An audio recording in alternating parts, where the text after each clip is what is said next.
mengarahkan anak, yaitu dengan tidak mengarahkan.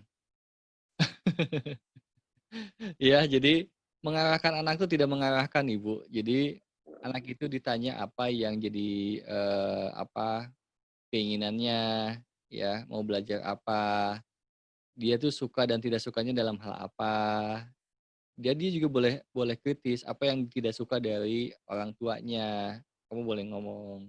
Apa yang bisa apa yang menurut kamu, orang tua perbaiki, ya, dari sikap maksudnya gentle aja atau fair aja ya, apa ya maksudnya, ya terbuka aja. "Apa sih dari diri saya nih, Nak," gitu, yang perlu diperbaiki, yang membuat kamu tidak nyaman, ya, gitu. Apa aja. Jadi tapi kalau lebih banyak intervensi gitu, anak-anak sekarang nggak bisa begitu memang, Bu. Ya, jadi anak-anak sekarang itu lebih diajak ngobrol, "Nah, kamu tuh, misalnya ketika tidak mau belajar misalnya, kamu emang suka belajar apa?" Gitu kan. "Kenapa nggak suka belajar? Bosen? Oke. Kamu apa yang kamu suka? Game? Oke. Game apa yang kamu suka?" Gitu ya.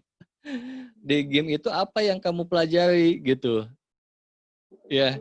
Tapi kan kalau, apa, orang tua kan, sudah tercokoki konsep-konsep bahwa game itu nggak bagus, gadget itu nggak bagus, dan lain sebagainya. Kita perlu perlu terbuka loh sekarang, bahwa anak sekarang dari umur balita saja sudah bisa mengoperasikan, gadgetnya, padahal orang tua belum tentu, ya. Berarti yang perlu disadari adalah ada mekanisme otak itu yang memang, eee, apa ya, berevolusi, ya. Jadi ada konsep bahwa jangan main main game melulu, jangan main, gadget melulu gitu kan, itu ngerusak otak.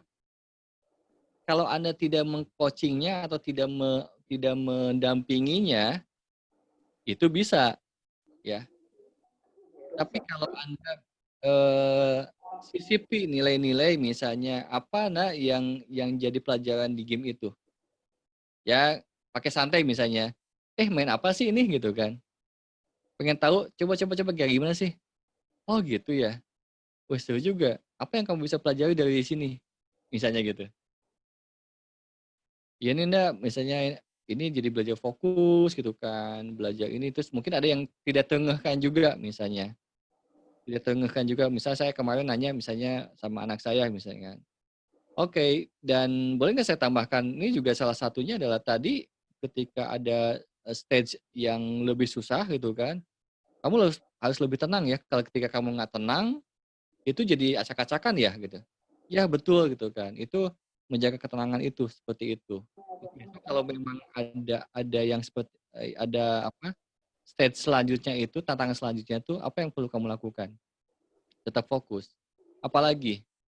Oh iya, dia belajar juga tidak mengharuskan kayak ngotot. Jadi kalau memang dia seperti gagal nih misalnya gitu ya, nggak berhasil, santai wae gitu. Ya udah santai aja gitu. Ada juga kan pola-pola ini juga, kontaminasi juga nih.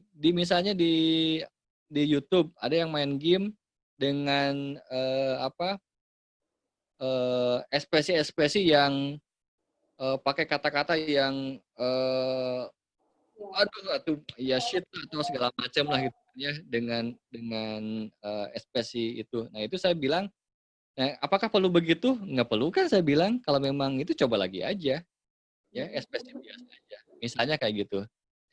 Jadi maksud saya tuh, sebagai orang tua juga perlu membuka diri dengan zamannya sekarang, ada cara-cara yang perlu disadari tidak relevan lagi cara-caranya untuk anak-anak sekarang, gitu sih, Bu. Iya iya iya. Ya, karena kalau enggak bentok terus karena memang udah nggak pas. Karena udah mahasiswa ini, Pak. Iya, dan itu dilakukan Ibu dari, kecil, Mhm. jadi udah akumulasi. Jadi ajak diskusi aja ya, terus tadi juga ada informasi Ibu bilang bahwa kalau ibunya baik pasti anaknya baik, gitu ya? Gitu nggak sih? Ustad. Siapa itu? Kalau bapaknya baik belum tentu Nah itu dari mana sih? Baik. Ustadz siapa? Ya jangan sebutin nama, jangan sebutin nama. Iya, iya, iya, nggak enak. Pokoknya dengar ceramah aja gitu, Pak. Iya, ada ceramah kan ya. Itu kalau kita yang sadar ya, kan tidak gampang percaya. Seperti yang video yang tadi. Seolah-olah benar, kan enggak juga ya. Jadi ada juga yang saya pernah dengar nih gitu kan, ketika saya lagi servis HP nih, si servisnya tuh ngobrol begini, menyampaikan ini ke si pelanggannya itu. Kan nanya nih si pelanggannya, ini kok saya beli baru kok bisa ya rusak begini katanya gitu. Terus yang yang tukang servisnya bilang begini, ya gitulah Pak gitu kan. Kan anak juga dari sekian anak pasti ada yang gagal kan Pak gitu. Saya dalam hati saya di sebelah gitu. Itu kepercayaan dari mana itu gitu kan. Seolah-olah kayak gitu. Ya, dari mana itu kepercayaan itu? Ya, dari sekian anak beberapa orang pasti ada yang gagal. Ini juga sama katanya. Dalam produk juga pasti ada yang gagalnya juga. Itu mah ngeles gitu kan. Kan bisa aja 100% oke gitu kan, apalagi produksi robot ya gitu kan, kalau produksi itu ya. Nah, kita juga sama ya, itu dihilangkan juga tuh, ya. Difokuskan bahwa kita semuanya anak-anak kita bisa sukses dan bisa berhasil dengan gayanya masing-masing dan keunikannya masing-masing, ya. Itu yakinkan, nggak ada ya, dan di sini aja yang membuat gagal tuh karena punya ekspektasi sama anak. Ya harus gini harus gini harus gini, yang harusnya pattern-nya ke sana kita arah-arahin, jadi aja nggak berhasil. Jadi aja anak tuh jadi tidak percaya diri dan akhirnya gagal dalam hidupnya. Maksudnya apa gagal dalam hidupnya? Tidak bisa berkreativitas, tidak percaya diri, dan tidak, bermanfaat bagi orang. Kenapa? Karena selama ini diintervensi, gitu. Jadi nggak ada dari sononya itu dibuat gagal tuh nggak ada, ya. Kita yang mengkontaminasi itu. Jadi, back to normal ya, back to fitrah gitu ya. Jadikan anak itu sebagaimana fitrahnya masing-masing, gitu. Oke, gimana teman-teman, ada yang lain? Ini mau nggak, tutup nggak gitu. Cukup? Cukup? Oh, oke, Eee, Kang. Assalamualaikum, Kang. oh iya, ya sudah ya Ibu?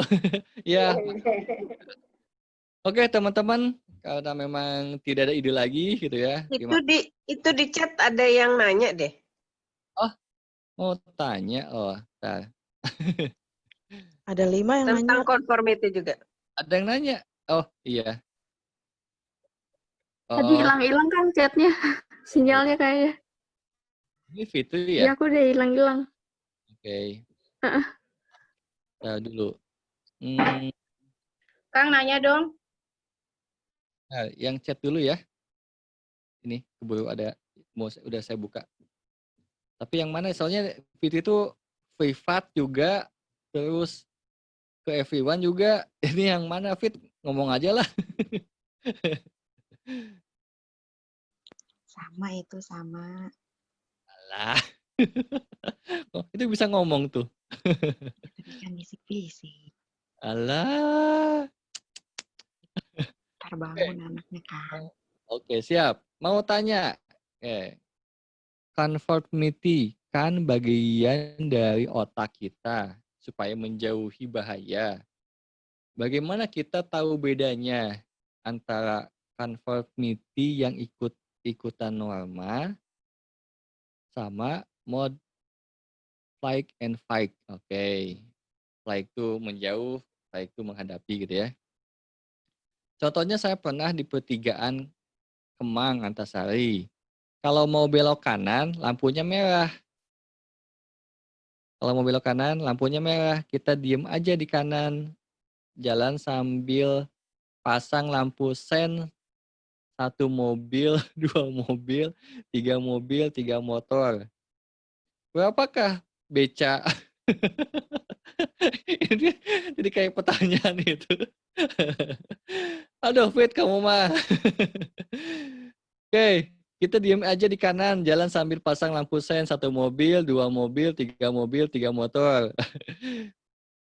Pada klakson terus terus ngata-ngatain kita, kita pede aja diem, wong lampunya merah, oke ya, ternyata nggak hijau-hijau dan ternyata traffic light-nya rusak, ya.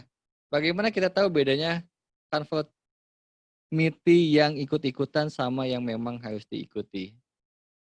Oke, ini konkretnya aja. Kalau saya dengan kondisi Fitri gitu kan, biasa memang saya sama kayak Fitri, saya akan diam. Ketika saya akan klakson gitu kan, saya akan menyadari ini ada sesuatu yang tidak tidak oke lah gitu ya. Apakah dari mereka apa dari sayanya gitu ya. Dan ini kejadian juga sih sama saya ya gitu ya. Maksudnya ini saya realitanya saya bersikap seperti apa ya. Bisa dicontoh bisa enggak juga terserah ya. Nah saya menengok ke belakang dan disuruh maju. Maju aja gitu kan, maju aja dan ternyata memang misalnya rusak gitu ya dan jalanan yang sebelah sana juga memang nggak maju. Jadi memang kosong gitu kan. Saya maju meskipun hijau gitu ya. Meskipun merah gitu ya. Meskipun merah, saya hijau gitu ya. Saya hijau, saya maju. Sorry jadi belibet nih gara-gara 1 mobil, 2 mobil, 3 motor. Yang belakang 3 motor itu ada berapa mobil? Oke, jadi saya maju ya. Ada juga secara konsep ya. Secara konsep kita tidak bisa benar-benar ideal banget ya. Ideal banget tuh sesuai dengan aturan banget. Kan aturan juga konsep ya gitu ya. Jadi gini, ini mah pribadi saya ya gitu kan. Saya pernah menuju satu lokasi ya dengan teman tuh mau ke tempat praktek saya sebenarnya gitu ya. Dia nggak tahu dan dia HP-nya mati, HP-nya mati. Saya di belakangnya, dia udah hijau duluan gitu. Kan idealnya saya yang duluan gitu ya. Tapi saya lagi pakai motor sih. Nah, itu masih merah tuh. Pengamatan saya dengan sadar apa yang saya lakukan. Ya, jadi pilihannya apakah saya tetap berhenti ya dengan banyak yang melihat saya. Kalau saya saya maju itu kan bisa jadi yang di mata orang lain itu salah ya. Atau membiarkan teman saya itu tersesat karena nggak pegang HP-nya mati baterainya dan nggak bisa dicas juga di mobilnya. Saya waktu itu milih maju. Saya milih maju dan nyusul. Ya. Dengan catatan saya mengamati semuanya tetap aman. Ya, jadi saya nengok yang sebelah ya. Itu saya bisa saya terobos karena memang berhenti ya. Dan saya bisa nyusul gitu. Bukan pas lagi lulu lalang gitu. Ya. Dan saya sesadar-sadarnya, bagaimana kalau saya diikuti juga, karena itu sesuatu yang salah di konsep aturan sosial, ya. Ini seperti sebenarnya gini, ya. Ini seperti keputusan orang tuh bisa salah dan benar, bagaimana alasannya? Apakah saya menerobos lampu merah itu salah? Bisa, kalau memang konsepnya dipakai konsep yang aturan yang kesepakatan yang tadi itu. Atau bisa jadi benar, ya, karena saya punya alasan yang lain. Oke, ini seperti ceritanya Nabi Khidir. Nabi Khidir ketika membunuh anak kecil secara konsep itu salah, ya. Sampai Nabi Musa pun kan nggak paham, sampai protes kan, kenapa kau membunuh anak kecil? Bagi Nabi Musa itu salah, itu dosa. Karena pemahamannya seperti itu, aturan yang disepakati itu tidak seperti itu. Tapi bagi Nabi Khidir punya alasan yang lain, ya, karena dia sedang diwahyukan bahwa itu akan anak ini bisa menjadi anak yang mengacaukan lah gitu kan, ketika dia sudah besar dan minta untuk dibunuh gitu kan, sama Tuhan itu. Dia bunuh kan gitu. Yang mau saya sharing adalah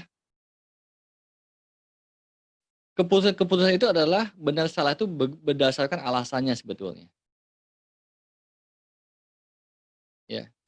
Kalau Mbak Lisa kemarin kita ada di Zoom Kang Abu Marlo ya kan ada siapa? Buya itu ya kan ngerokok ya gitu ya. Iya. Ya, itu kan salah bagi yang punya konsep itu. Bagi Iya. bagi dia kan enggak dengan Iya. konsep itu. Nah, ini memang tricky ya gitu kan. Makanya ini perlu benar-benar sadar. Jadi alasannya apa, keyakinannya apa itu apa gitu kan. Belum tentu salah loh gitu. Ya jadi jangan-jangan ketika kita mengikutinya gitu kan. Kayak tadi misalnya Fitri karena konsepnya bahwa kalau merah itu berhenti misalnya ya. Ternyata di situ konsepnya itu ternyata memang alasannya memang itu rusak kalau di situ. Jadi maju aja. Justru ketika berhenti itu jadi salah gitu ya. Misalnya bagi orang lain. Nah, tapi bagi Fitri itu merah ya harus berhenti. Jadi kebenaran itu tuh kebenaran yang mana? Jadi ini maksud saya tuh bahwa apa yang dilakukan oleh orang lain itu belum tentu ya benar-benar salah, yang salah juga belum tentu salah gitu ya gitu. Itu kira-kira sih ya.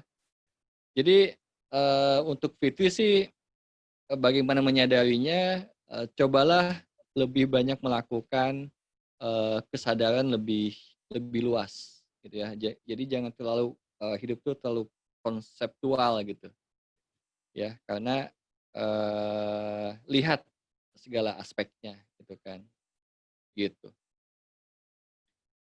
Gitu mungkin kayaknya kurang memuaskan karena memang ini kurang kesadaran ini perlu praktek ya, untuk menjelaskannya juga memang nggak mudah ya. Bagi satu pihak bahwa makan Indomie itu adalah sesuatu yang salah, bisa merusak kesehatan, bagi yang lain juga enggak. Yang satu merokok itu sehat, yang satu bisa enggak, misalnya gitu. Dan lain sebagainya. Jadi mana yang benar? Yang benar itu ya yang melakukannya, yang punya keyakinannya masing-masing, yakin apa enggak gitu. Ya. Asalkan keputusan Anda, balik lagi, asalkan keputusan Anda apakah itu alasan yang benar, alasan dari Anda maksudnya gitu. Apakah alasannya itu dari Anda sendiri dan memang benar-benar paham, Anda benar-benar yakin apa tidak gitu. Atau masih katanya nih, ini katanya gitu kan. Kenapa misalnya memutuskan itu? Ya kalau nggak gitu katanya, nah gitu. Nah, berarti kan Anda sudah nggak normal tuh ya. Jadi Anda nggak normal tuh, bukan sesuatu yang fitrah. Gitu kira-kira lah ya gambaran umumnya, Fit. Bisa ditangkap nggak, Fit? Bisa kan? Iya. Itu ada di chat. Ya, oh iya. Maklum ya. Ini soalnya hostnya kalau dinyalain hostnya itu laptopnya berisik jadi saya aja yang nyalain. Oke. Mbak Tuca mau tanya? Mungkin nambahin aja supaya lebih paham ya. Untuk kedengeran nggak suara saya? Ya, kedengeran. Untuk lebih jelas ke Mbak Fitri, contoh yang realnya aja, misalnya kita ngebatin dalam hati gitu, itu bisa seperti terkabul gitu. Nah itu kalau dalam ini ajaran yang sudah kita pahami itu dia itu sesuai dengan prasangka hambanya. Ya. Ya, seperti itu. Jadi kita ngebatin nih makanan ini sehat gitu kan. Itu ya jadinya sehat gitu. Jadi bukan sekedar sugesti tapi ya ada pengkabulan doa yang ada di dalam hati gitu. Iya, iya. Itu tambahan ya. Ya, menjelaskan aja sedikit. Oke, ya. Seperti itu. Ya, Makasih. sama-sama. Ya. Mungkin gini maksud Mbak Tuca, Fitri malah jadi berkerut di sininya. Eh, Maksudnya apa yang terjadi saat itu pun dengan kita juga fokus terlalu banyak konseptual yang hadir itu dalam kehidupan itu juga sama akhirnya tentang konseptual juga sebenarnya gitu ya. Jadi kalau kita sudah mulai melepaskan belenggu dari konseptual itu kita menjadi secara pikiran, secara pemahaman ya itu lebih bebas ya, lebih bebas ya. Ini bukan berarti konsep itu perlu dibuang karena kita kan sedang ada di kehidupan yang sedang berkonsep ya. Maksudnya kalaupun kita sedang menjalani konsep itu dengan sadar gitu ya. Kita sadar melakukan ini karena kesepakatannya adalah itu konsep. Tapi dengan sadar, bukan sebagai pengikut. Kalau pengikut itu dengan sadar gitu maksudnya. Ya, bukan dibuang sama sekali. Ya, jangan kejebak sama sekali dan membelenggu gitu.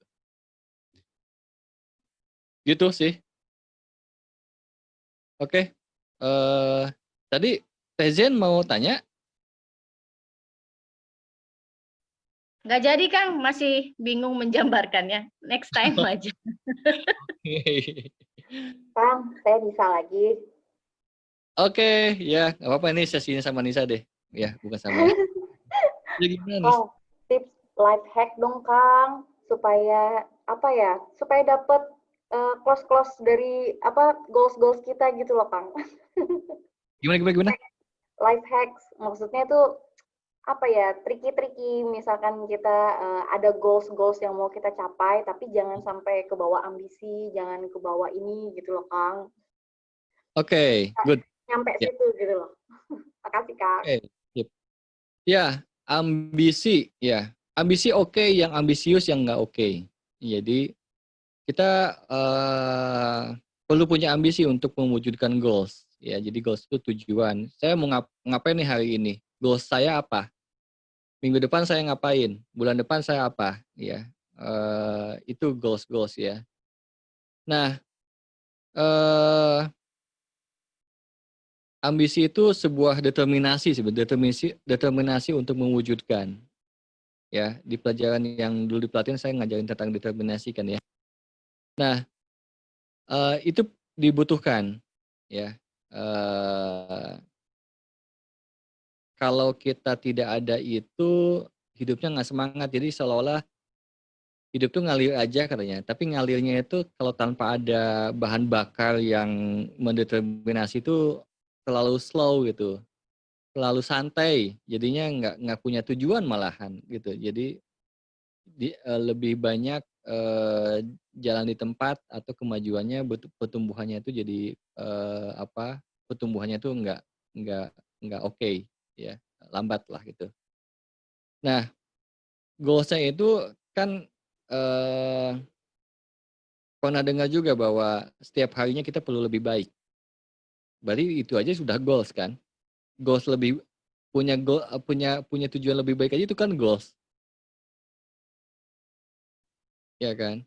Nah, ada determinasi untuk mewujudkan goals itu kan itu ambisi untuk itu. Tapi untuk lebih baik lagi itu adalah sesuatu yang natural aja, tidak menjadi ambisius. Maksud ambisius itu ketika kita tidak mewujudkannya, saya sudah evaluasi lagi atau tidak perlu stres ya. Mengharuskan sesuatu. Wah, harus nih. Tidak ada kata harus. Kita ngalir aja semaksimal mungkin. Itu kira-kira.